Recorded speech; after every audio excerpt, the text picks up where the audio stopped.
Артём не был склонен к мистике. Его жизнь всегда основалась на здравом смысле и логике. Все, что он знал, было связано с реальностью, и он всегда отвергал любые рассказы о привидениях и паранормальных явлениях. Для него все эти истории были лишь продуктом воображения, смешным невежеством. Когда он, устав от шума большого города, решил переехать в заброшенный дом на окраине, он не ожидал, что это решение станет поворотным моментом в его жизни. И вовсе не в лучшую сторону. Дом был действительно старым. Внешне он не производил впечатления ужасного. Скорее наоборот, продавал ощущение покоя, уединения. Стоял на краю небольшого леса, вдали от людских глаз, и из окон открывался вид на бескрайнее поле, скрывающееся за горизонтом. Но что-то было не так. Тишина, которая царила в этом доме, казалась ненормальной. Казалось, что само место молчит, не желая открывать свои секреты. Артём вскоре почувствовал это. Сначала он попытался игнорировать странные звуки, которые возникали по ночам. Скрипы полов, хруст старых оконных рам, легкие потрескивания, как будто в доме кто-то был. Но постепенно эти звуки становились все громче и настойчивее, будто дом жил своей жизнью. Все больше показывали свою темноту сторону, и чем сильнее Артём старался не обращать внимания, тем больше зловещая тишина начинала его тревожить.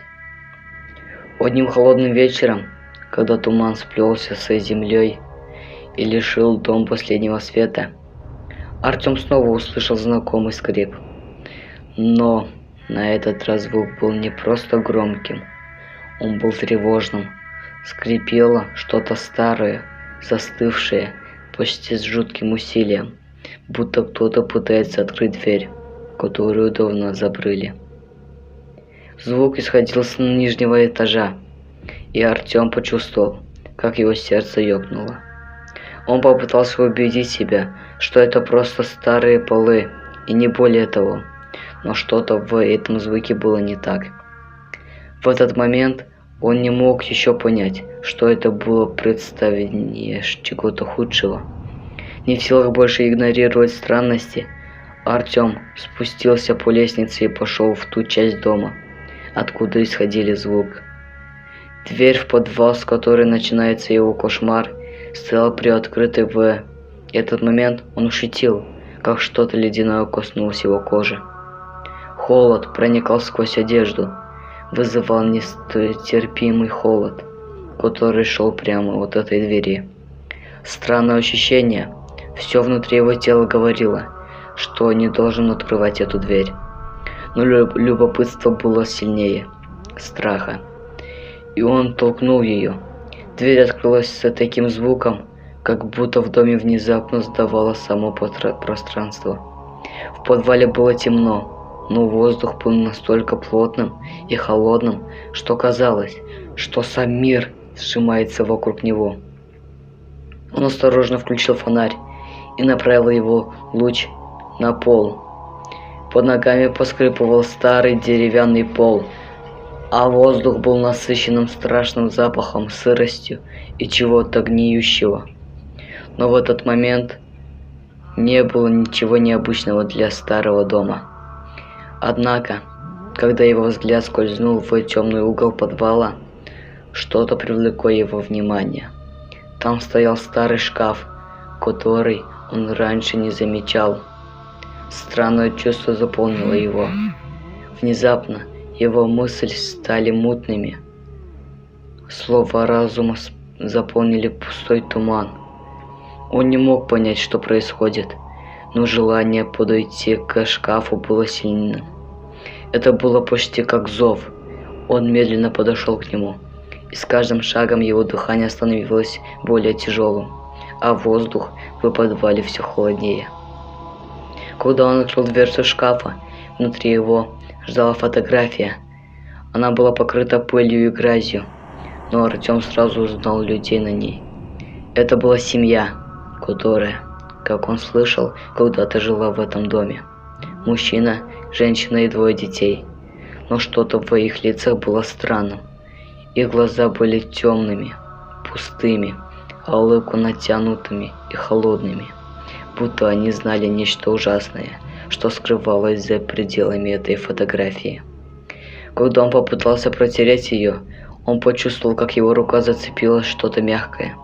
Странное ощущение, как будто сам воздух в этом месте был живым. И тут из глубины подвала раздался тот самый скрип, но теперь он был другим. Это был не просто звук старых дверей, а как будто нечто живое двигалось в темноте. Страх сжался в груди Артёма, но он продолжил смотреть в угол, куда указывал его взгляд. Скрип стал громче, а стены начали вибрировать. Он ощутил на себе холодный взгляд, но оглянуться не мог. Внезапно его тело словно сковано. Он не мог пошевелиться, даже дышать. В этот момент фонарь вылетел из его рук, и темнота поглотила все вокруг. Но через мгновение, когда его глаза привыкли к полумраку, Артём увидел, как из угла подвала начинают ползти тени, не имеющие формы, но явно стремящиеся к нему. Он шевелился, перетекая друг на друга, как будто живые, но одновременно чуждые. И вот тогда он понял, дом не был заброшен, он был живым, жил жителями, которые не ушли. Те, кто когда-то жил здесь, давно стали частью этого места. Их души запечатаны в этих стенах, и теперь каждую ночь они были освобождены этим проклятым звуком скрипа, что возрождался из тьмы. Артём повернулся и побежал к выходу, но дверь, которая раньше была открыта, теперь не поддавалась. Она была запечатана, словно сама стена выросла вокруг нее.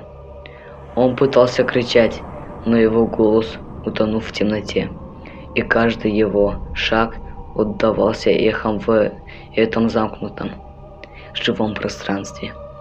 Звуки скрипа становились все ярче, и теперь они сливались с шепотом, шепот людей, который когда-то жил здесь. Артём попытался достать телефон, чтобы вызвать помощь, но экран мигал и гас. Все, что оставалось, это черная тень, ползающая по стенам.